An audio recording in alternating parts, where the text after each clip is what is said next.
नमस्कार।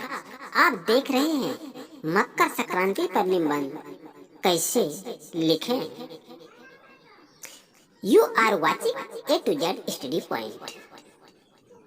If you are new to this channel, then subscribe and press the bell icon. So let's start the video.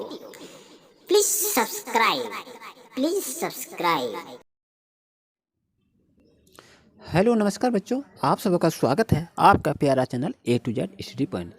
आज हम मकर संक्रांति पर निबंध किस तरह लिखा जाता है उसी के बारे में आज हम चर्चा करेंगे। तो मेरे साथ बने रहिए और देखिए क्या किस तरह से लिखा जाना चाहिए।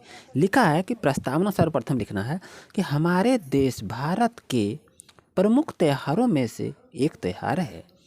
इस त्यौहार की खास बात यह है कि इस त्यौहार की एक निश्चित तारीख तय रहती है और वो तारीख 14 जनवरी है। यानी मकर संक्रांति हम लोग जो मनाते हैं वो 14 जनवरी को ही मनाते हैं, वही इसमें कहा जा रहा है।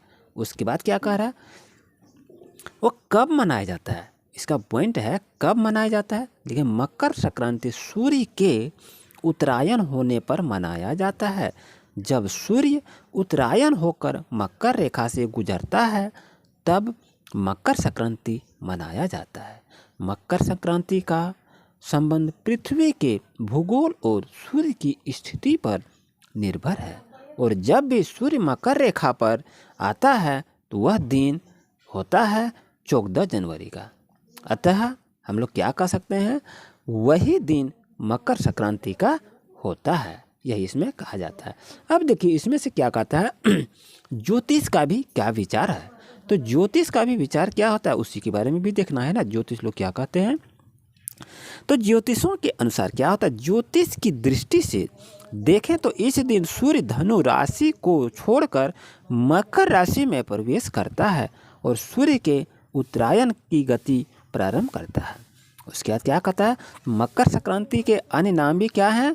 भारत देश में प्रत्येक त्यौहार के प्रत्येक क्षेत्र में अलग अलग नाम से पुकारा जाता है।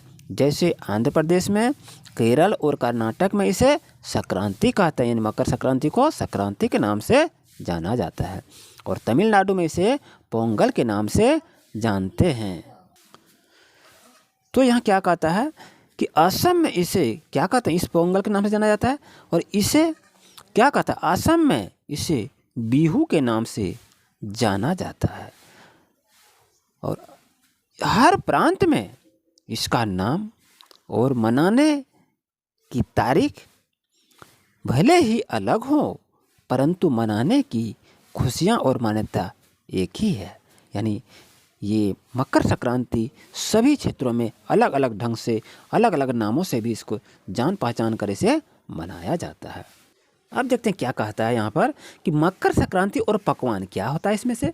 तो मकर संक्रांति में पकवान भी हर क्षेत्रों में अलग अलग होते हैं, लेकिन दाल और चावल, यहाँ लिखा है ये चावल है, अब देख सकते हैं ये क्या है, ये चावल है और इस पर्व की प्रमुख पहचान है। विशेष रूप से इसे गुड़ घी के साथ खाने का महत्व है। यानी मकर संक्रांति के दिन हम लोग क्या खाते हैं, गुड़ घी के साथ मिलाकर पकवान को खाया जाता है।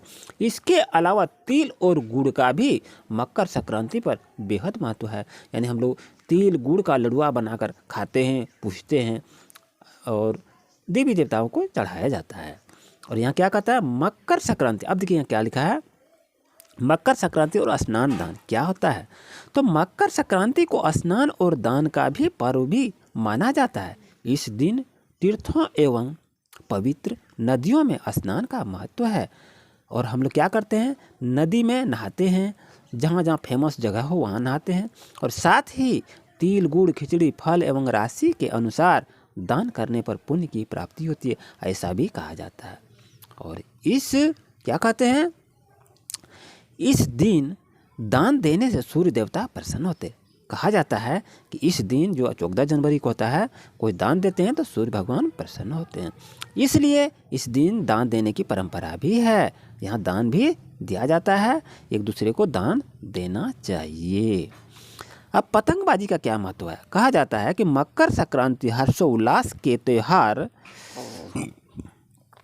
हैं इन सब मान्यताओं के अलावा मकर संक्रांति पर्व पे पतंगबाजी का भी महत्व है।